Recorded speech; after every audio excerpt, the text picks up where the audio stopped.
Good afternoon. Welcome to the Midday Mull for Thursday, the 19th of December. Using Luke's Gospel as an Advent calendar of sorts, today we read chapter 19. And towards the end of the chapter, we have the story of Jesus' triumphal entry into Jerusalem. And as he enters Jerusalem, the crowds are all shouting, "Hosanna," and "Blessed is he who comes in the name of the Lord." The religious leaders are unhappy with this. For them, he was just another upstart preacher from up north. He had no credentials. 2,000 years later, we know exactly who he was and how appropriate it was. They thought it was wrong. So they tried to tell everybody to keep quiet. And his response is, if they keep quiet, the stones will cry out.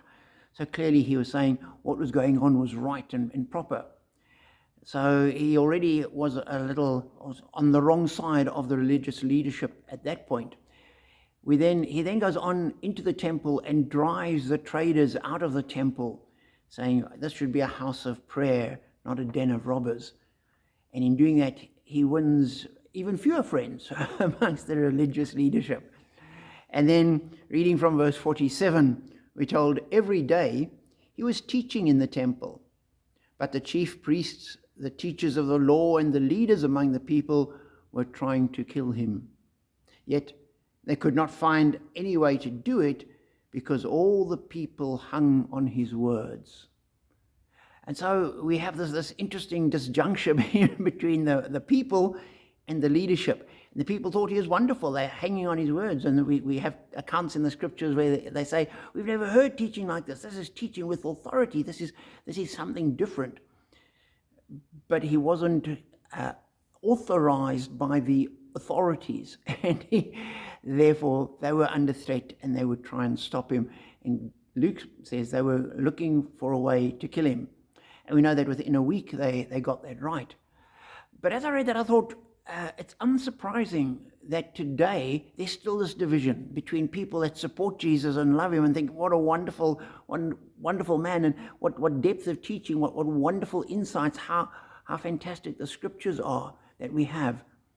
And other people who want nothing to do with him. They want to write him off completely. What an old-fashioned, out-of-date, has nothing to say, ignore the scriptures, ignore what he says, get rid of him. Write him out of my life entirely. And so we mustn't be surprised when we come across both sets of people. And we mustn't judge too harshly those who reject Christ. He's been rejected all along. And until they catch a glimpse of who he is, until their ears are open to hear his teaching and that it penetrates, not just that they hear with their ears, but that they hear with their hearts.